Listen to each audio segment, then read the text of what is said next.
When was the last time you felt something? Was it a feeling deep down within, or something more towards the surface? Did you feel it because of an external force? We see this all the time, at the dog park, the hospital, where people be walking around with these mere grins in their face, and we wonder why. Hospitals are full of death, and dog parks full of poop. We can realize that mirrored neurons are being activated here. They're the parts of the brain that become activated when someone sees another sharing an experience that they themselves have felt in the past. They also have this internal empathy for these tiny creatures, the biological tendency to want to care for another being, like a dog or a baby. Empathy exists as a human capacity in which the invisible yet powerful forces of human condition connect us through a non-synthetic means of understanding. When we practice empathy, we don't simply feel the emotions of others, but rather try to determine how they're manifested, and therefore connect to someone through a mysterious understanding. I believe that by embracing our naturally programmed ability to practice empathy, educators can transform any classroom into a responsive and acceptive environment to which all students may flourish with the opportunity to learn. First, I'd like to take you back to the roots of our current educational system. A boom of European immigrants in the late 1800s who were being conditioned to go to work in factories, farms, or firms and live the American dream. They would all be taught all the skills necessary to be a good worker: writing, literacy, behavior, and even arts for self-propagation. But, not too many arts. Just enough avenues to appreciate after coming home from a hard day's work. Other means of education were either private or by parents themselves, but often not available. Even if it was, you had the piano teacher who would slap your fingers with a ruler. Empathy in a painful way, I suppose. You see, before a child was old enough to start their schooling, it was up to the parents and the siblings to care for them. And like any sentient being on this planet, that often involved this sort of communication into the plasm of emotion and state of being, because the child won't be able to communicate effectively when they're that young. Think about a child throwing a tantrum at the grocery store. Some parents just keep walking and throw various threats of punishment at them until, 15 minutes later you hear, "Clean up on aisle 4" or whatever. But, every so often you see a parent that's really got it figured out. They'll stop, kneel to their level, put a hand on their shoulder, calm them down, and later you see the child, skipping out of the store. It's amazing, whether they have a treat or not. As teachers, we become secondary parents to our students. Even 100 years after the educational system was initialized, we still see the same system being used. Even though our world has modernized and the economy has so many more opportunities, we literally have the capacity to give the quality of private instruction from 50 years ago to all students. Though we cannot just simply change the bureaucratic entity which is education. As Sir Ken Robinson said, it's like education is an industrial process and can only improve if there's data to back it up. So therefore, we have to start from the classroom. As secondary parents, we can do that via empathy. Now, empathy is a skill, and we all have it.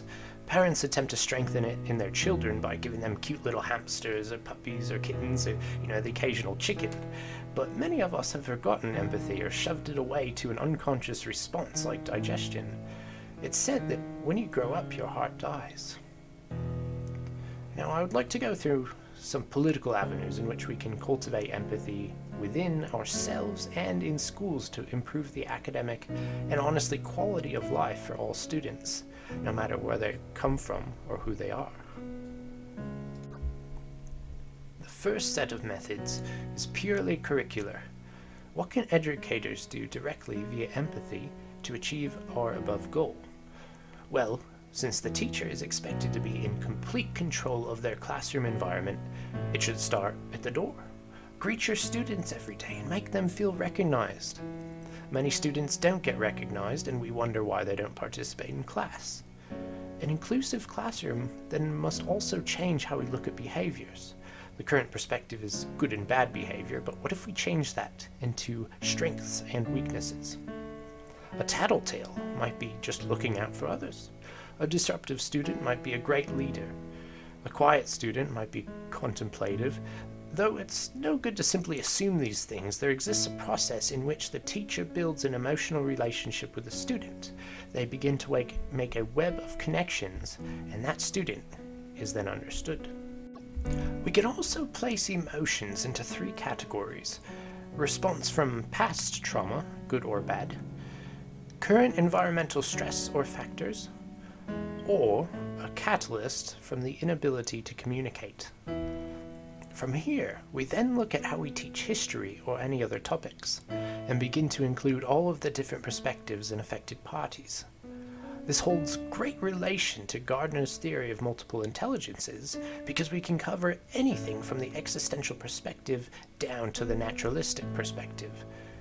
Start including Mother Earth as an affected party. Let's also have a look at another culture where empathy is prevalent throughout the educational system. According to a report looking into Denmark's place as the happiest country in the world, it is said that their rank, never having gone below 3 in the last 7 years, is due to empathy hour in their schools. It makes mandatory hour every day for students 6 through 16, where they go to talk about their issues and try to compete against only themselves, hoping to be better than the last time they met.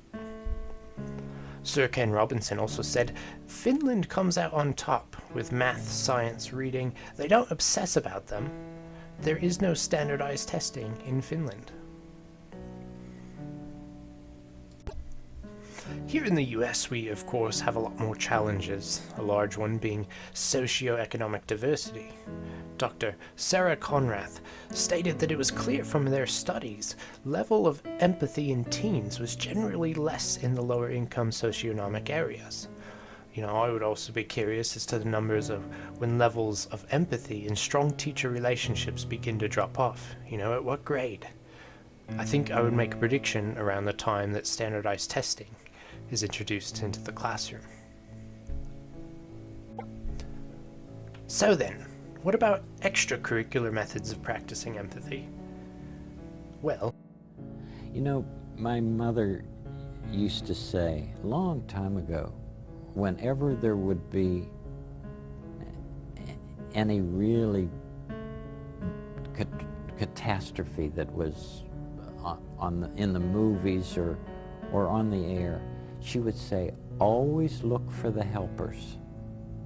There will always be helpers, even just on the sidelines.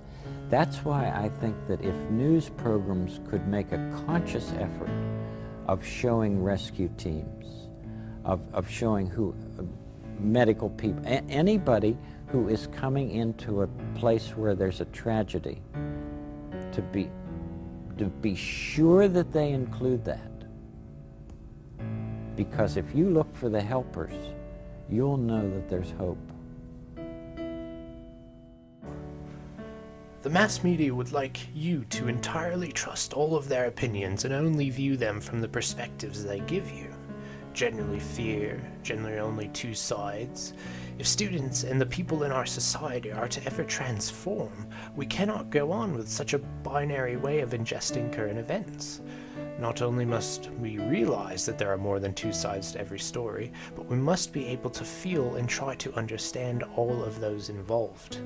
With current events often being discussed in a classroom environment, teachers must be the first to do this. Furthermore, we must remove the idea that the US is an English-speaking country, because language learning is one of the most useful forms of empathy. Nothing will likely ever replace or diminish English because of the mark it has had on the world, but we should never make a student or person feel like their native language is worthless. I had an idea that in the future we'll all wear these types of glasses, and if we need to read a sign or something else, then it'll simply translate it into our language of choice. And this is not an impossible idea. But as a teacher, we have to do it emotionally instead of technologically at the moment. So learn the languages that come into your classroom, and you will find that the students will be impressed with you. They'll learn and challenge themselves and improve your understanding into other cultures. Chao Chen stated that our knowledge of the stranger's culture and how it is different from and similar to our own has a direct impact on our interpretations and predictions of their behavior. On another note, appreciating language is another form of empathy, and here's a gorgeous description of Spanish that I've heard. Spanish gives lyrical and sometimes perplexing names to our streets and towns, our mountains, valleys, and rivers. It flavors our foods, colors our music, deepens our ties to the land. Those who interpret Spanish as a threat rather than a marvelous resource are the poorer for it. We can also consider the idea of giving teachers a better way to report upon students' individual learning profiles. Each student already has a record. Some have IEPs, but what if we gave teachers the tools to keep a running education tab on students? This way, their education and empathy could be promoted even with the teachers that didn't have a close relationship with them. Empathy is an idea, holds its place within the lives of everyone on this planet, and for the most part, everyone has already experienced it. However, to be able to practice it takes training in the dissolution of barriers, biases, opinions, and knowledge. One must be an open book, like the Bruce Lee quote, "Empty your cup so that it may be filled. Become devoid to gain totality." This, of course, is not just talking about gaining knowledge, but rather understanding. Through the curricular methods of promoting an inclusive classroom, promoting the enjoyment of learning, and looking to empathetic countries, along with the extracurricular ideas of finding empathy in the media, learning languages, and learning other cultures, empathy can be mainstreamed into society. Teachers and educators have an unspoken responsibility if they wish to fundamentally make the world a better place. They must learn to practice empathy themselves. This is something that must be done in their own lives and then brought into the classroom.